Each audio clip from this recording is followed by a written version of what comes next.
Ek is die laaste ruk baie daarvan bewus dat ons almal nie in dieselfde bootjie is nie. Party mense kry regtig swaar in hulle huwelike. En dan is daar ander vir wie die huwelike fees is. Ek is dankbaar om te kan sê, na 35 jaar se getroude lewe is dit vir my nog 'n fees. En dan is daar mense wat hierdie afgelope jaar regtig swaar gekry het, finansiëel, maar daar's ander wat weer gefloreer het. Hulle besigheid het goed aangegaan.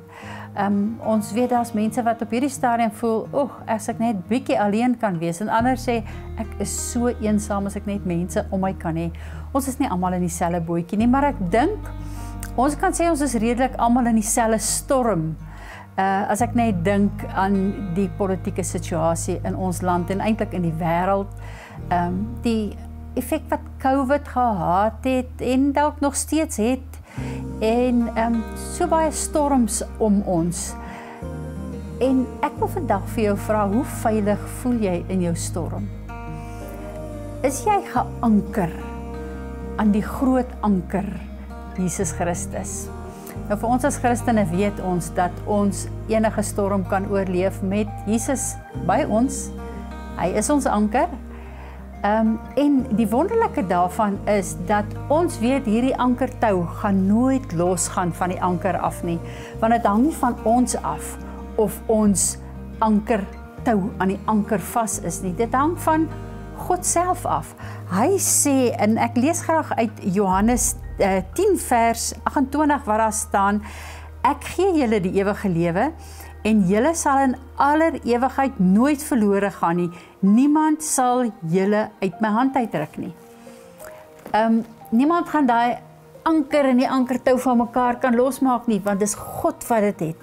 Maar vasmaak. Maar ek wil vandag vir jou vra, hoe lyk jou ankertou?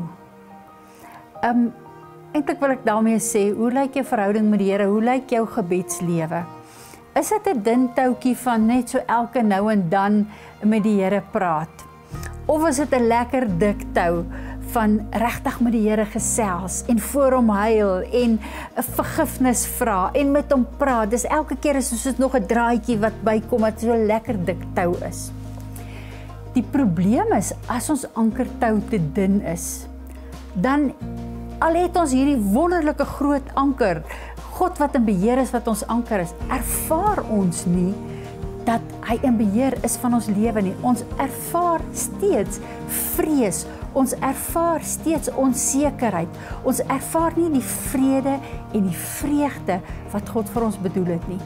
Nie omdat ons nie geanker is en ons nie anker het nie, maar omdat ons ankertou so van kommunikasie met God so dun is, dat ons nie dit ervaar wat hy eintlik vir ons gee nie. Nou, ek wil regtig vir jou vra, as jy nou dink vandag, my ankertou is 'n bietjie dun, of jy nie net 'n bietjie wil gaan sit en neerskryf en sê, maar wat kan ek doen hierdie jaar? Wat gaan ek hierdie jaar doen om my ankertou dikker te maak nie? Ja, Revival Hearts het soveel verskillende goeders wat ons kan kyk, wat ons kan lees.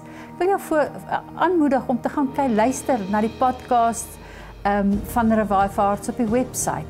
Enigiets om net jou verhouding met die Here sterker te laat groei.